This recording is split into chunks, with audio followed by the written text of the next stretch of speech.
হঠাৎ পুরনো স্মৃতি এত জীবন্ত হয়ে ফিরে আসে কেন? কখনো কি পুরনো বইয়ের গন্ধ বা বৃষ্টির মাটির গন্ধ পেয়ে হঠাৎ শৈশবে ফিরে গেছেন? এটা কল্পনা না, আপনার মস্তিষ্কের ভেতরে একটা শর্টকাট আছে, যেটা গন্ধকে সরাসরি স্মৃতি আর আবেগের কাছে নিয়ে যায়।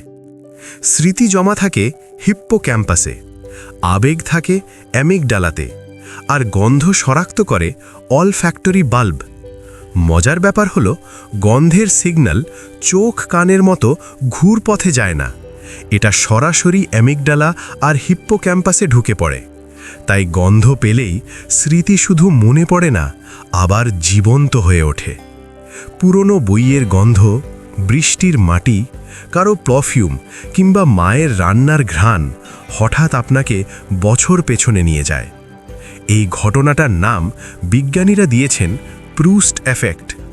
তাই কখনো কোনো গন্ধ পেলে থেমে যান, হয়তো আপনার অতীত দরজায় কড়া নাড়ছে।